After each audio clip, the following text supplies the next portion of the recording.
Assalamualaikum dear students, welcome to your automotive class. Today in communication skills we will be doing exercises on non-verbal and visual communication. In this chapter we studied about the different methods of communication और इस वाले lesson में हमने non-verbal and visual communication पढ़ा. तो आज हम इन पे बेस्ड एक्सरसाइजेस करेंगे. सबसे पहले multiple choice questions. Read the questions carefully and circle the letter A, B, C or D that best answers the question. First part is, which of these is a positive, good facial expression? Facial expression एक type of non-verbal communication है और इसमें से इन options में उसका best positive facial expression कौन सा है? Staring hard, no. Nodding while listening, wrinkled forehead, looking away from the speaker. किसी को स्टेयर करना बहुत हार्डली, वो एक गुड फेशियल एक्सप्रेशन है? नहीं. नॉडिंग वाइल लिसनिंग, जब हम किसी की बात सुन रहे हैं तो अपना हेड नॉड करना, सर को हिलाना, that is a good, it's a positive facial expression. इससे ये पता चलता है नॉडिंग वाइल लिसनिंग से कि आप अपने जिसके साथ आप बात कर रहे हैं, कम्युनिकेट कर रहे हैं, आप उसकी बात के साथ हैं, आप उसका साथ दे रहे हैं. जब आप अपना हेड नॉड करते हैं आप फुल कॉन्फिडेंस के साथ, फुल उसमें उसकी बातों में आप उसके साथ हैं. That is a good facial expression. तो इसका आंसर ये है. दूसरा इसका है रिंकल्ड फोरहेड, अपने फोरहेड को टाइट ऐसे रखना, वो भी एक अच्छा फेशियल एक्सप्रेशन नहीं है. दूसरा है looking away from speaker, speaker आपसे कुछ कह रहा है और आप उसकी तरफ आई कांटेक्ट नहीं मेंटेन कर रहे हैं, आप किसी और चीज की तरफ देख रहे हैं, तो it's not a good facial expression. So the best facial expression, positive facial expression is nodding while listening. Second part is, what does N upright straight body posture convey? जब आप खड़े होके कुछ बोल रहे हैं स्टेज पे, या किसी चीज को फेस कर रहे हैं, या किसी इंटरव्यू को फेस कर रहे हैं, तब आपकी बॉडी पोस्चर जो है बिल्कुल स्ट्रेट अपराइट पोजीशन में है आप, तो तब वो क्या कन्वे करता है? Does that include your shyness? Does that indicate shyness, fear, confidence और इंटेलिजेंस? जब आप बिल्कुल कॉन्फिडेंस के साथ ही आप जब इंटरव्यू देते हैं तो हम एक बिल्कुल अपराइट, बिल्कुल सीधे पोजीशन में खड़े होते हैं, तब वो हमारी कॉन्फिडेंस दिखाते हैं. That does not indicate our shyness, not fear, that indicates our confidence, intelligence. Confidence is the right option for this question. ये एक इफेक्टिव मेथड है to listen to something that is being in an upright body posture that indicates कि आप बिल्कुल confident है, that indicates confidence. तो confidence is the option. Next is, which of these is not an appropriate non-verbal communication at work? Putting arm around a co-worker's shoulder, shaking hands firmly, looking at the speaker with a smile, standing with an upright posture.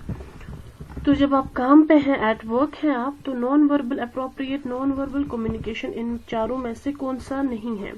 Which of these is not an appropriate non verbal communication at work? अपने co-worker, आप काम में हैं और अपने co-worker के पीछे आपने अपनी आर्म उसके शोल्डर पे रखी है, so this is not an appropriate non verbal communication. This is the answer. Shaking hands firmly, ये ठीक है. Looking at the speaker with a smile, वो भी ठीक. Standing with an upright posture, ये भी appropriate methods of non verbal communication है. But putting arm around a coworker shoulder, this is not an appropriate non verbal communication. Next is, when you are preparing for a presentation, you should focus on the objectives of the presentation, practice your speech in front of a mirror or friend, do rehearsals at a time your presentation of slides. जब भी आप किसी presentation के लिए prepare कर रहे हैं तो आपने 3 P's पढ़े, उसमें आपका focus on the objectives of presentation भी हमें करना है. हमें प्रैक्टिस स्पीच जो है वो इन फ्रंट ऑफ मिरर भी हमें प्रैक्टिस करनी है, जो अपनी स्पीच है. और हमें जब तक हमारी स्लाइड्स की प्रेजेंटेशन का टाइम नहीं आएगा तब तक हमें रिहर्सल्स करते रहना है. So all the above, we should do all the above things while preparing for a presentation. तो इसका आंसर है all the above.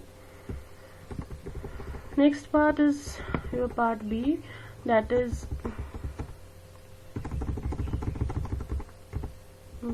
Put a cross mark against the actions below which are incorrect for demonstrating the use of non-verbal communication. In actions में जो effective methods of non verbal communication नहीं है, जिनसे हमारी non verbal communication जो है expression या facial expression या बॉडी लैंग्वेज जिनसे वो इफेक्टिव नहीं होते हैं, हमें उन पॉइंट्स को क्रॉस करना है. Laughing during formal communication. हम किसी के साथ फॉर्मल कम्युनिकेशन कर रहे हैं. Formal means official type.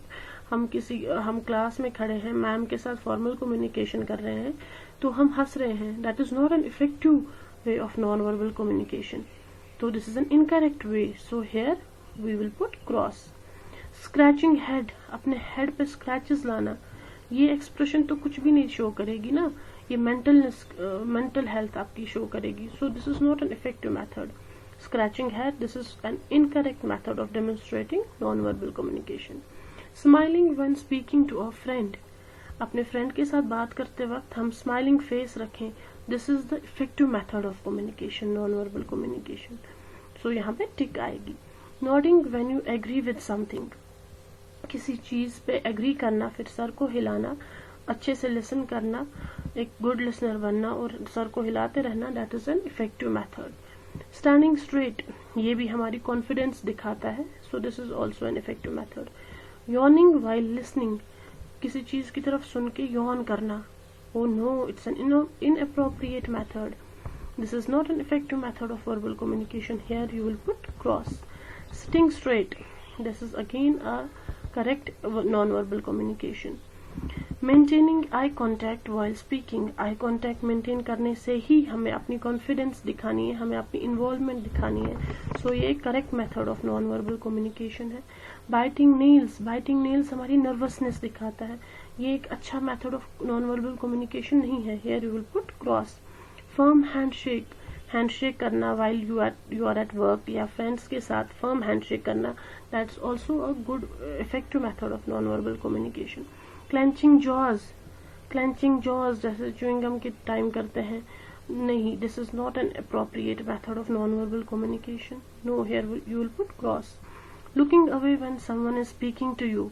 अपनी नजरें चुराना जब कोई आपके साथ बात कर रहा है, तो नहीं, ये एक अच्छा method of non verbal communication नहीं है. Here also you will put cross.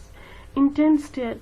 किसी को ऐसे गेज करना, ऐसे स्टेयर करना कि वो डर जाए इंटेंसली, तो ये भी एक अच्छा method of non verbal communication नहीं है. Here again you will put cross. तो यहाँ पे ये कुछ मेथड्स दिए हैं जिनमें आपको देखना है कि करेक्ट कौन सा method of non verbal communication है और कौन सा इनकरेक्ट है.